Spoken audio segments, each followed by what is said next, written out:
Pendidikan agama Kristen dan budi pekerti,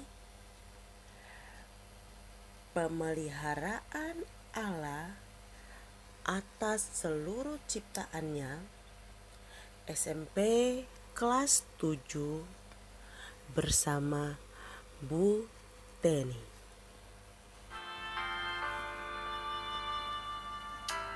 Kemanapun kakiku berjalan, tanah yang aku pijak dapat kau berikan.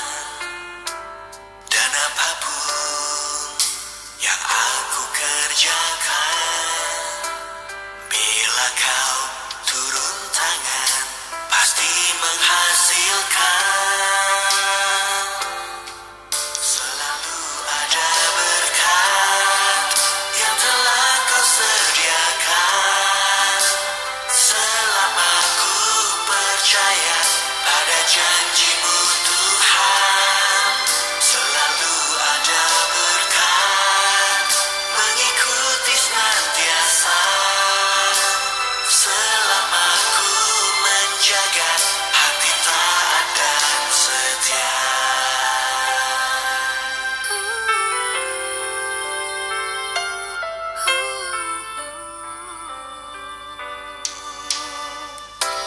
Kemanapun kakiku berjalan, tanah yang aku pijak dapat kau berikan. Dan apapun yang aku kerjakan, bila kau turun tangan, pasti menghasilkan. Selalu ada berkat yang telah kau sediakan. Selama ku percaya pada janji-Mu Tuhan, selalu ada berkat mengikuti senantiasa. Selama ku menjaga hati taat dan setia.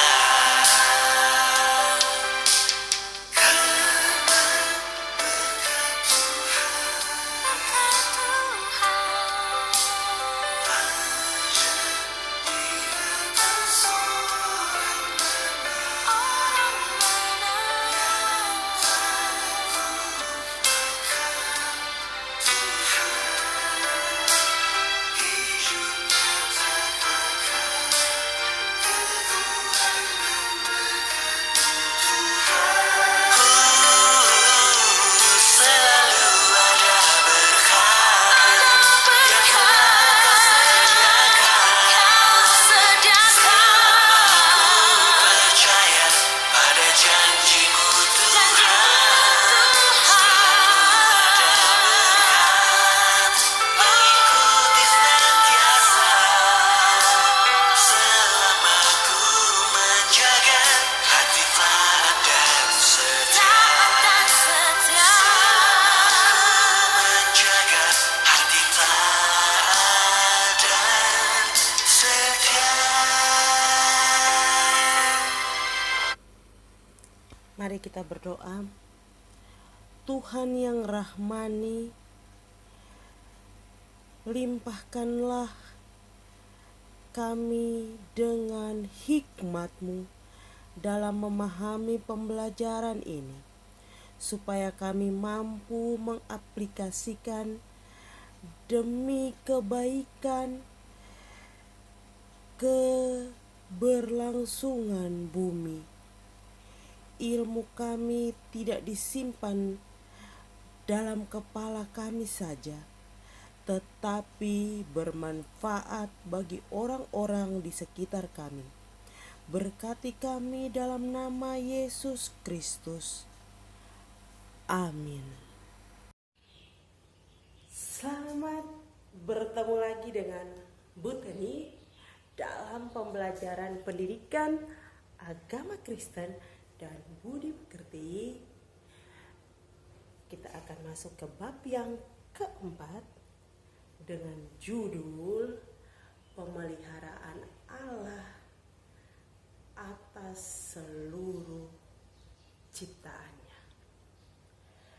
SMP kelas 7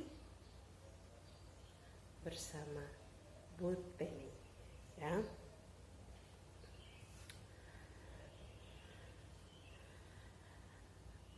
Anak-anak, pembelajaran kali ini, ya, yang akan kita belajar bersama-sama ini, seperti judul yang tadi sudah Bu Teni sebutkan, tentang pemeliharaan Allah, ya, tentang pemeliharaan Allah atas alam semesta. Diharapkan, ya, diharapkan atau tujuan dari pembelajaran ini, ketika kalian selesai belajar, yang ingin dicapai adalah yang pertama, ya, kalian bisa bersyukur kepada Tuhan, ya, atas anugerah alam yang begitu indah bagi kita semua, bagi kamu dan bagi Putri, dan bagi semua orang yang ada di muka bumi ini. Yang kedua, kalian harus yakin atau meyakini bahwa Allah tetap terlibat atau ikut serta dalam pemeliharaan dan keberlangsungan alam semesta ini sejak bumi dijadikan sampai bumi ini akan berakhir. Dan yang ketiga yang akan kalian resapi ketika selesai mempelajari bab ini adalah kalian harus percaya bahwa pemeliharaan Allah atas alam ini semata-mata bahwa Allah mengasihi manusia, mengasihi kamu dan mengasihi Teni, mengasihi semua orang yang ada di muka bumi ini.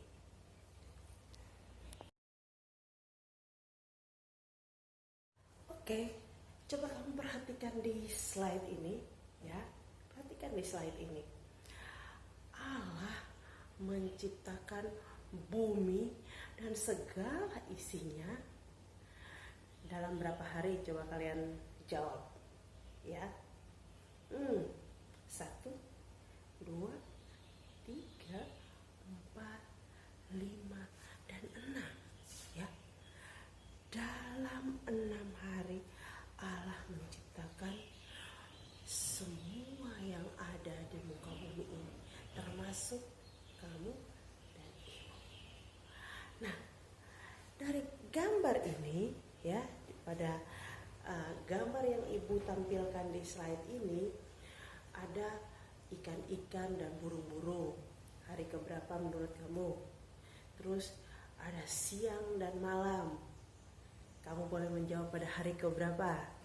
Kemudian ada benda-benda penerang. Hari keberapa menurut kamu juga? Dan menurut kamu lagi, hari keberapakah Tuhan menciptakan pohon-pohon dan tanaman? Hari keberapa pula Tuhan menciptakan cakrawala, ya, yang membatasi langit, air di atas dengan air di bawah, ya. Itu pada hari keberapa? Dan pada hari keberapa Tuhan menciptakan hewan-hewan dan manusia? Coba kamu buka lagi firman Tuhan, kamu baca lagi dari kitab Kejadian pasal 1 dan pasal yang kedua untuk menjawab apa yang ada di slide ini. Oke? Kalian pernah melihat gerombolan ikan lumba-lumba yang sangat banyak, ya? Semua alam yang Bu Teni sajikan di slide nanti, ya, di slide nanti ini adalah semua alam yang hanya ada di satu tempat, ya, yaitu di daerah Buteni di Nusa Tenggara Timur. Nah, bagaimana dengan daerah yang lain? Apakah ada ya keistimewaan yang disajikan oleh alam kepada kalian? Kamu perhatikan, ini merupakan laut mati. Jadi laut mati di dunia ini satunya ada di Israel sana, dan yang satu ada di Nusa Tenggara Timur. Kalau kalian punya kesempatan, punya uang yang banyak, coba sekali-sekali pergilah ke Nusa Tenggara Timur untuk melihat bahwa di sana juga ada laut mati. Pemandangan yang kedua adalah Bukit Pelangi, ya, namanya Kalabah Maja. Hamparan batu yang luas, gunung batu yang luas dengan warna-warni. Ini juga ada di Indonesia, ya. Silahkan datang dan melihatnya. Kamu boleh juga pergi ke sebuah pantai bernama Pantai Bawana, ya. Pantai yang sangat indah di NTT, di Pulau Sumba, ya. Ini akan menyajikan beberapa gambar yang sangat luar biasa. Begitu indah alam semesta ini. Kalian juga boleh ke TTS, ya, masih di NTT, Timur Tengah Selatan. Di sana ada gunung batu yang sangat indah dengan nama Gunung Fatu Mansi, ya, Fatu Mansi, yaitu gunung batu kars, ya, yang menjulang tinggi dan kokoh, yang dapat menjadi spot indah buat foto-foto, ya. Kemudian kamu bisa ke Flores. Di sana ada danau 3 warna, ya. Dan ini menjadi salah satu anugerah terbesar yang berada di Indonesia yang dilindungi oleh dunia, yaitu komodo. Salah satu binatang purba yang masih tersisa, dan itu menjadi bukti bahwa pemeliharaan Tuhan begitu nyata. Dan kamu boleh memperhatikan, ya, planet-planet tata surya kita, di mana berdiri sendiri-sendiri. Planet-planet ini tidak ada yang memegangnya, tetapi yang sungguh luar biasa mengagumkan bahwa tidak terjadi tabrakan. Nah, tidak terjadi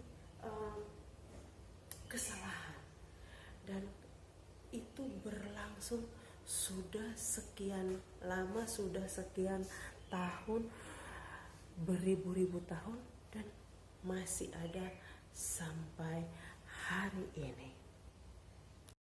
Oke anak-anak, setelah kalian menyaksikan gambar-gambar yang Bu Teni kasih tadi, ya, Bu Teni ambil dari khususnya NTT, Nusa Tenggara Timur, bahwa di sana ada hal-hal yang luar biasa yang Tuhan berikan di sana, dan mungkin di tempat-tempat lain juga punya keistimewaan alam yang sangat luar biasa. Nah, dari semua gambar yang kalian lihat tadi, ya, sebagai karya Allah yang sangat mengagumkan, mari kita selalu berada dalam ucapan syukur. Sekali lagi, selalu berada dalam ucapan syukur. Bahwa ya, kenapa harus berada dalam ucapan syukur? Bersyukur bahwa Allah ya Maha Kuasa dalam mengatur alam ini. Yang kedua, Maha Mulia, tidak terjangkau akal pikiran manusia. Dan yang ketiga, suci dalam keagungannya.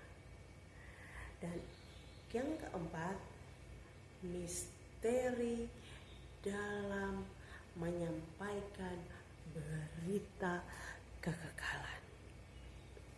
Mengucap syukur sebagai manusia bahwa manusia tidak mampu memahami kuasa Allah. Yang kedua, manusia harus memuliakan Allah. Yang ketiga, manusia harus tunduk, ya, manusia harus tunduk kepada keagungannya. Dan yang keempat, manusia harus menyelami, ya, dalam pikirannya, di dalam hatinya, menyelami rencana Allah di balik kekekalannya.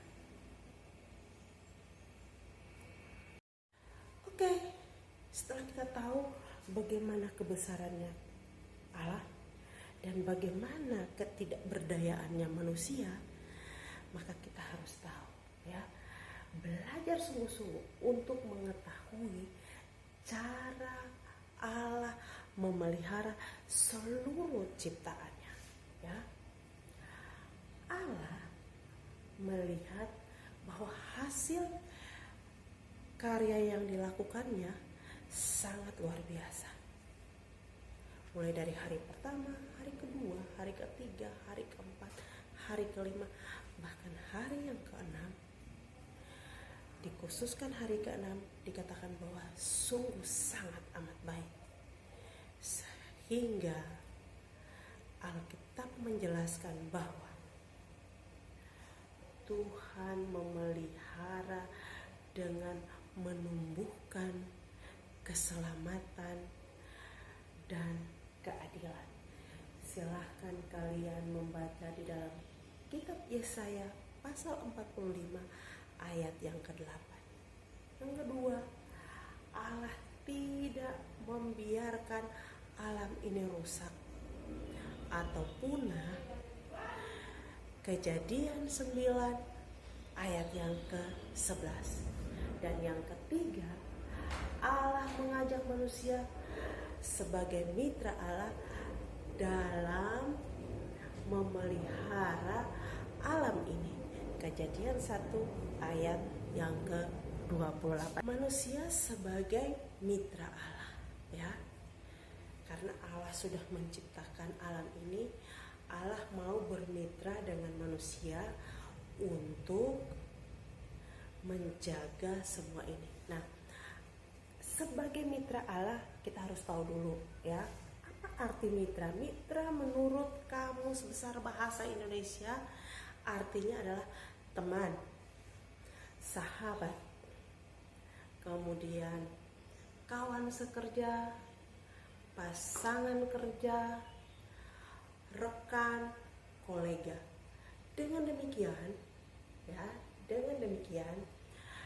manusia disebut sebagai mandataris Allah untuk menguasai, menaklukkan, dan memanfaatkan semua ciptaan ini. Kejadian pasal 1 ayat 28 sampai 30.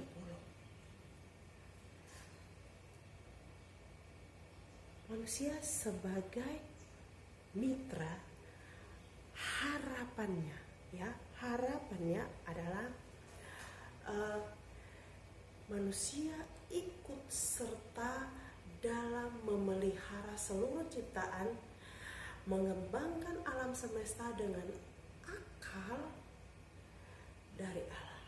Manusia bertanggung jawab mempertahankan dunia ciptaan Allah supaya tetap baik. Manusia dipakai Tuhan untuk menyelesaikan semua pekerjaan-pekerjaannya. Anak-anak, alasan apa atau mengapa manusia yang dipilih untuk menjadi mitra dan mandataris Allah di muka bumi ini? Yang pertama, alasannya adalah manusia segambar dan serupa dengan Allah, di mana segambar dan serupa ini dalam hal sifat-sifat, ya, sifat-sifat Allah. Yang kedua, manusia sebagai mahkota ciptaan Allah, karena manusia diciptakan pada kesempatan tersendiri dan memiliki penilaian dari Allah sendiri sebagai amat baik, tercantum dalam Kejadian pasal 1 ayat yang ke-31. Dan mengapa manusia? Alasan yang ketiga adalah bahwa manusia memiliki keistimewaan dengan kelebihan yang luar biasa dibandingkan dengan makhluk yang lain, berupa akal budi. Kejadian 2 ayat 15 mengatakan bahwa Tuhan Allah mengambil manusia itu dan menempatkannya dalam Taman Eden untuk mengusahakan dan memelihara taman itu. Mengusahakan dan memelihara taman itu. Dengan demikian, maka pemeliharaan Allah atas seluruh alam dan ciptaannya dengan cara memberi kehidupan, memberi kemampuan mempertahankan hidup, kesanggupan untuk berkembang biak. Siapa yang melakukannya? Tentu saja manusia sebagai mandataris dari Allah. Tentu saja manusia sebagai mitra Allah.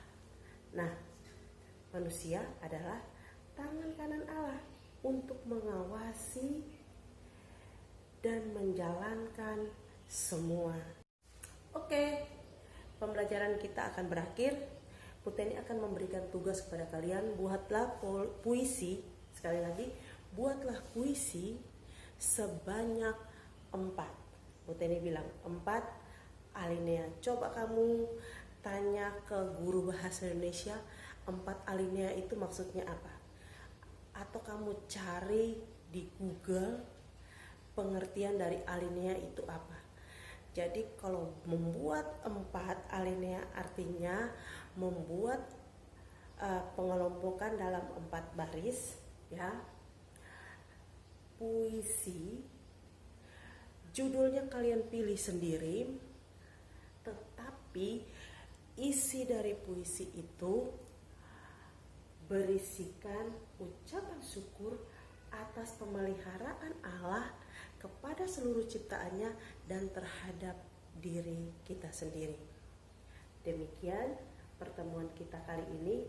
Berdoalah secara pribadi untuk mengakhiri pembelajaran kali ini. Sampai jumpa. Tuhan Yesus memberkati. Shalom.